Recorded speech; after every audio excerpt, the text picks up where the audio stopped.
तो hello everyone, आप सबने मशहूर कार्टून शो डोरेमोन के बारे में तो ज़रूर सुने होंगे और शायद कभी न कभी इसे देखे भी होंगे या फिर आप कभी न कभी इस शो के फैन भी रहे होंगे।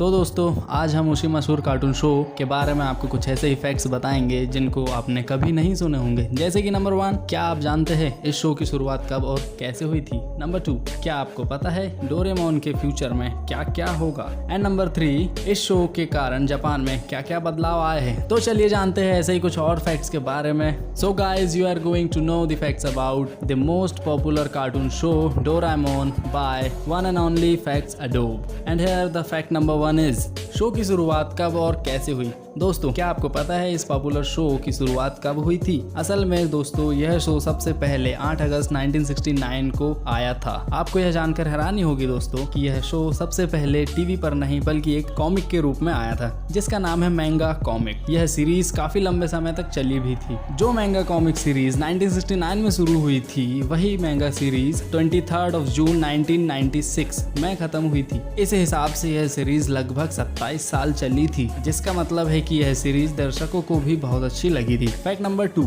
पहली बार टीवी पर आया शो डोरेमोन। जैसा कि अभी आपको इस वीडियो में बताया गया है कि इस शो की शुरुआत टीवी से नहीं बल्कि एक कॉमिक सीरीज से हुई थी। तो अब जानते हैं कि शो की शुरुआत टीवी पर कब हुई। दरअसल डोरेमोन शो को टीवी पर पहली बार 1973 में ब्रॉडकास्ट किया गया। इस शो की टीवी में लगभग 3 सीरीज आई, जिसमें कि सबसे पहले 1973 में लॉन्च हुई, जो कि फर्स्ट टाइम ऑन टीवी था। इसी के बाद दूसरी सीरीज 1979 में आई और फिर तीसरी सीरीज की शुरुआत 2005 में हुई और यह आज तक हमारी टीवीज में चल रही है। इन सब बातों के हिसाब से 8 अगस्त 2020 में डोरेमोन 51 इयर्स का हो जाएगा, जो कि एक बच्चे की उम्र बिल्कुल भी नहीं है। फैक्ट नंबर 2, डोरेमोन का ब्लू ही कलर क्यों? दोस्तों, आप में से यह बात कितने लोगों को पता है कि डोरेमोन शब्द 2 शब्दों से मिलकर बना है, जो है डोरा प्लस ईमोन, और इसका मतलब होता है एक आवारा बिल्ला। दोस्तों, यह जानकर आपको हैरानी होगी कि डोरेमोन का असली कलर नीला नहीं है। हाँ दोस्तों, जैसा कि आपने अभी तक के शो में हमेशा देखा है कि वह नीले रंग का है, लेकिन असल में बात कुछ और ही है। डोरेमोन असल में येलो यानी कि पीले कलर का था। एक दिन जब डोरेमोन सो रहा था, तब उसके कान में एक चूहे ने आकर काट लिया, जिससे हुए साइड इफेक्ट की वजह से उसका कलर पीले से बदलकर नीला हो गया। फैक्ट नंबर 3, नोबिता और डोरेमोन का फ्यूचर क्या होगा? डोरेमोन शो में आज तक ऐसा कुछ नहीं बताया गया है कि इनके फ्यूचर में आखिर क्या होगा। तो चलिए अब बात करते हैं इनके फ्यूचर के बारे में। डोरेमोन की 22वीं सदी में एक गर्लफ्रेंड भी थी जिसका नाम नोरमयुको था। डोरेमोन का कान ना होने की वजह से उसकी जीएफ ने उससे ब्रेकअप कर लिया। बाद में उसकी एक नई गर्लफ्रेंड बनी जिसको आप सब जानते हैं, उसका नाम है मी चैन। नोबिता फ्यूचर में एक रोबोटिक्स प्रोफेसर बनेगा और हाँ दोस्तों, वह शिजुका से ही शादी करेगा।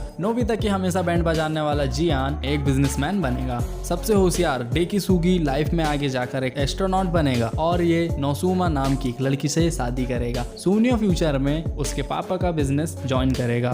सूनियो को होनेकावा कंपनी का प्रेसिडेंट बनाया जाएगा और हाँ दोस्तों, सूनियो का सरनेम भी यही है। फैक्ट नंबर 4, फेमस डोरेमोन और उसका म्यूजियम। आपकी और हमारी पसंद के कारण यह शो बहुत फेमस हुआ। इस शो की सक्सेस इतनी हो गई कि डोरेमोन का एक म्यूजियम भी बनाया गया है जिसको डोरेमोन म्यूजियम कहा जाता है। यह म्यूजियम जापान के कावासाकी में बनाया गया है। इसको 3 सितंबर 2011 में बनाया गया। यह एक ओपन थीम म्यूजियम है जहां आपको डोरेमोन के लगभग सारे गैजेट्स देखने को मिल जाएंगे।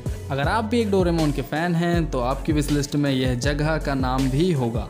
फैक्ट नंबर 5, डोरेमोन करता है जापान का टूरिज्म प्रमोट। जी हाँ दोस्तों, बिल्कुल सही सुना आपने। डोरेमोन शो की उपलब्धियों के कारण यह अब जापान के टूरिज्म को भी प्रमोट कर रहा है। सन 2008 में जापान के टूरिज्म को प्रमोट करने के लिए जापान फॉरेन मिनिस्ट्री ने जापान का पहला एनाम एम्बेसडर इसे ही चुना है। आपको यह बात भी हैरान करेगी कि डोरेमोन 2020 की टोक्यो ओलंपिक्स का भी एम्बेसडर है, वो भी ऑफिशियली। फैक्ट नंबर 6 दोस्तों, डोरेमोन हो गया बैन। जितने देशों में यह शो पसंद किया जाता है उससे भी ज्यादा देशों में यह शो को बैन करके रखा गया है। यह शो 50 से भी ज्यादा देशों में बैन हो रखा है और कई देश भी इसे बैन करने वाले हैं भविष्य में। यह शो चीन और अमेरिका में भी बंद है। पाकिस्तान भी इस शो को बैन करने के बारे में सोच रहा है और शायद इंडिया में भी यह बैन हो सकता है। इस शो को बैन करने का कारण नोबिता को बताया जा रहा है। नोबिता एक आलसी लड़का है जो दिन भर सोता रहता है, खुद कुछ नहीं कर पाता। उसे हमेशा डोरेमोन की हेल्प चाहिए रहती है, जिस जिसके कारण इस शो को देखने वाले बच्चे भी इसी की तरह आलसी बनते जा रहे हैं और इसलिए इस शो को बैन किया जा रहा है। तो दोस्तों यह थे आज के कुछ ऐसे फैक्ट्स जिन्हें शायद आप नहीं जानते होंगे।